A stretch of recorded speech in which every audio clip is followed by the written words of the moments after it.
Oh Lord! So you're still waiting for Brexit to go right? I believe if there's any man that could do it, it would be Farage. Yeah. That list. Election is because of Farage. What, you can keep. I'm touched by your interest in my feelings. But Have you paid your dues yet to the Reform outfit? Have you sent them any money yet?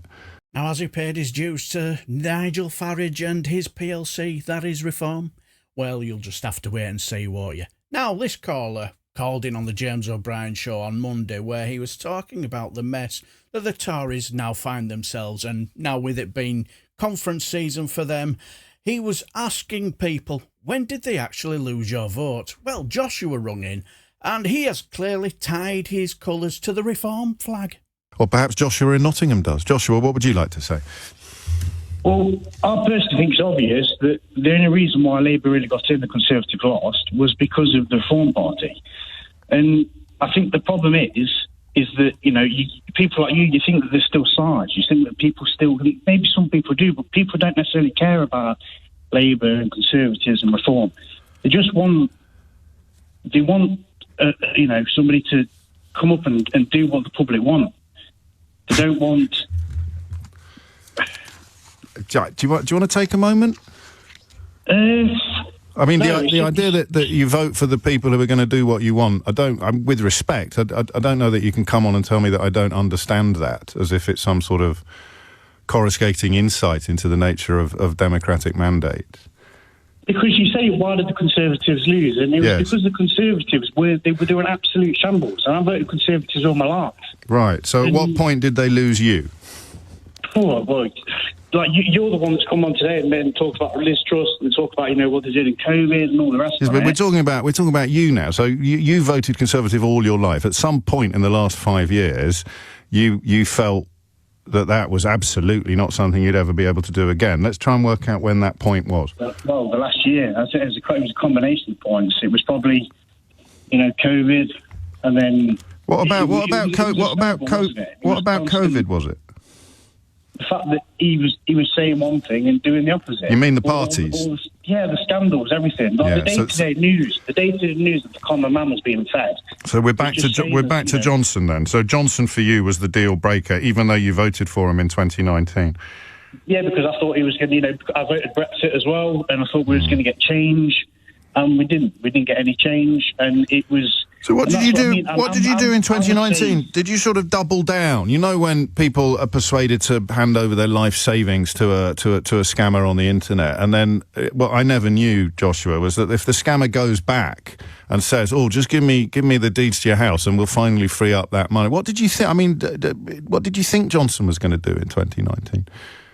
I believed him. I believed all the rubbish basically that he said us. And I thought, if this is the chance to sort of get what I want, then maybe I'll vote and give him a chance. And it was, they proved us wrong. But then the thing is, it was the fact that, I don't hate Labour. And if I thought Labour was going to do all this good, then I would have voted for Labour. But I knew what was going to happen. And he's come in and proved the point that they're not who they say they are. And how does it make you feel that the only reason why Labour really are in power is because of the Reform Party? Who took all them votes? Oh Lord! So you're still waiting for Brexit to go right? I believe if there's any man that could do it, it would be Farage. Yeah. Okay. What would he do first, do you think? Well, he'd try his best, wouldn't he? We all try our best. You're trying your best now. What would he do first? What would a different policy look like? I remember that Nigel Farage described Liz Truss's budget as the best he'd ever seen, and Boris Johnson successfully concluding Brexit in celebratory terms. So working from those 2 points, Liz Truss was a genius, Boris Johnson's Brexit was brilliant. What is it about him that fills you with hope for the future, and what do you think he'd do first to fulfil that hope, Joshua? Well, he'd do his best to stop immigration. Right. But, the problem is with that statement alone, it's kind of putting me in a box, isn't it? That statement of me saying... Well, I'm more interested in the fact... in a box, which isn't where I want to be. No, that's we're all in a box, I suppose, whether we want to be or not. But you talked about Liz Truss and Boris Johnson as being reasons why you lost faith in the Tory party, and Nigel Farage was a cheerleader for both of them. He's not anymore, is he? Well, he changes according to the wind, doesn't he? Because he knows. Don't all politicians do that? Well, no, they don't. You see, I mean, Liz Truss, far be it from me to defend her, still insists that her budget was brilliant. So what would so you just want? So you're here and changing the wind. The problem is, yes, that's why if I was going to describe Labour as a party, yeah, and think, just say someone came to me and said, "I know it's about politics," and I said, "Well, I describe perish the thought, Joshua." You wouldn't describe Labour as a party that's taking freebies and doing all this stuff that is to me shocking. I think, gosh, why? So what rules have been broken? It's not the rules that have been broken; it's the moral and all the stuff. The reason why I didn't like. But how do you know? How do you know about? How do you? I mean, I don't know how helpful this is, to be honest. Because I mean, we've established that the fella that you currently support is the fella that thinks the people who are the reason why you don't support the people you used to support are all brilliant. But why do you think? How do we know about the gifts that Keir Starmer has received? Well, because you talk about them on the news. No, but how do I know about? How do I know about them? Because of the media. No. How does the media know about them?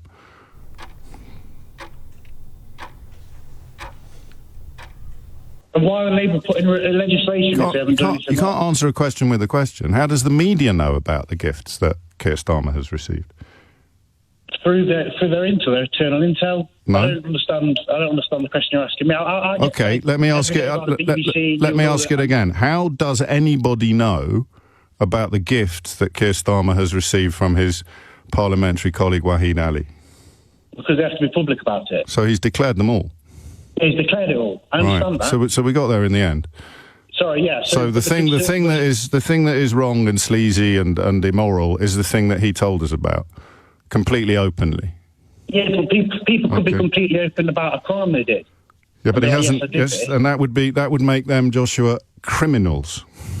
Okay, so spin it on another way. Because we have laws and rules. So how do you define a criminal? A criminal is someone that has broken a law. How do you find, and again, this isn't a trick question, how do you define a rule breaker? I'm not calling him a rule breaker or a criminal. I'm saying what he did was... You just compared him to a criminal a minute ago. I'm just pointing out that the only reason you know about his hospitality and clothing gifts is because he told you about it. The sharp touch to the general public. I think that's not what you understand. You can keep saying these things, but the general public, you are here to represent what you feel and believe, and you've told us in the space of 10 or 15 minutes that the reason why you're no longer a Tory supporter is because of Liz Truss and Boris Johnson, but the fella who described Liz Truss's budget as brilliant and Boris Johnson's Brexit as outstanding is the fella that you now put your faith in because you think he'll somehow be able to deliver the reductions in immigration and something Keir Starmer criminal hospitality something. That's not the British public, Joshua. The British public has got 5 reasons for why the Tories lost. It was because people wanted change. It was because the country was in a mess. It was because they are liars, useless and corrupt. It was because the public lost trust and confidence in the party. And it was because they were perceived as being out of touch with the public and only caring about themselves. What's not on that list? I know, and how does it make you feel? The only reason what's why not on that list election is because of Farage. You can keep. I'm touched by your interest in my feelings, but the question I'm asking you is what's not on that list of the top 5 most common reasons for Tory defeat according to the British public? No, I think you're bang on. I think you're right. I think everything you just in that list you made there is why I didn't vote for the Conservatives. But what's not on it, Joshua? Oh, okay, the fact that he didn't, borrow a load of clothes. No, what's not on the list, Joshua? Farage. No, Joshua, what's not on the list? Go on, you tell me. Well, I'll read it again. They've been in power for too long and people wanted change. They left the country in a mess and were not fit to manage the country. They are liars, useless and corrupt. The public lost trust and confidence in the party. They're out of touch with the public and only care about themselves. Shall I give you another clue?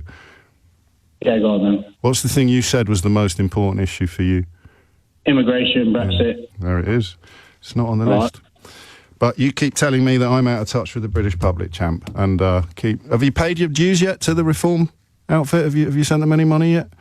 Who would have them people voted for? It's a simple question. Have you sent them any money yet? Have I sent who any money yet? Oh, never mind. It's coming up to 10:30. You are listening. Something tells me he's clearly got a Farage shrine at the bottom of his bed. And to be fair, Joshua, we're not laughing at you, we're just laughing near you. Forever the grifter is our Nigel Foghorn of ignorance, and just goes to show there's one born every minute. Thing is, I won't trust our frog face to run my bath, let alone negotiate a Brexit deal. I also think Joshua's overselling what Reform did in the last general election and rather underselling what the Lib Dems did. But what do you guys think? Let me know down below, and I shall bid you farewell and take care, my friends.